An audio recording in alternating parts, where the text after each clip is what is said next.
ಮಧುರ ಮಕ್ಕಳೇ, ನೀವು ಅರ್ಧಕಲ್ಪ ಯಾರ ಭಕ್ತಿಯನ್ನು ಮಾಡಿದ್ದೀರೋ ಆ ತಂದೆಯೇ ಸ್ವಯಂ ನಿಮಗೆ ಓದಿಸುತ್ತಿದ್ದಾರೆ. ಈ ವಿದ್ಯೆಯಿಂದಲೇ ನೀವು ದೇವತೆಗಳಾಗುತ್ತೀರಿ. ಪ್ರಶ್ನೆ: ಯೋಗಬಲದ ಲಿಫ್ಟ್ನ ಚಮತ್ಕಾರವೇನಾಗಿದೆ? ಉತ್ತರ: ನೀವು ಮಕ್ಕಳು ಯೋಗಬಲದ ಲಿಫ್ಟ್ನಿಂದ ಸೆಕೆಂಡಿನಲ್ಲಿ ಮೇಲೇರಿ ಬಿಡುತ್ತೀರಿ.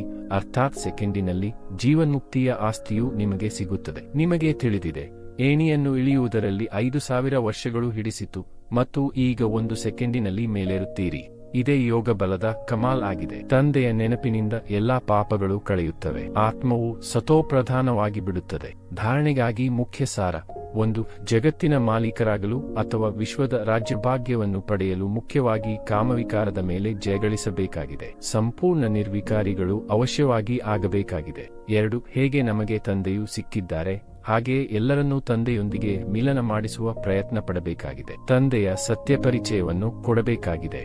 ಸತ್ಯವಾದ ಯಾತ್ರೆಯನ್ನು ಕಲಿಸಬೇಕಾಗಿದೆ. ವರದಾನ: ತಮ್ಮ ಮುಂದೆ ದುಃಖದ ಪ್ರಪಂಚವಿದ್ದರೂ ನಿಶ್ಚಿಂತಪುರದ ಚಕ್ರವರ್ತಿಯ ಅನುಭವ ಮಾಡುವಂತಹ ಅಷ್ಟಶಕ್ತಿ ಸ್ವರೂಪಭವ. ಸ್ಲೋಗನ್: ಸದಾ ದೃಢತೆಯ ಶಕ್ತಿಯು ಜೊತೆಯಿದ್ದರೆ ಸಫಲತೆಯು ಕೊರಳಿನ ಹಾರವಾಗುವುದು.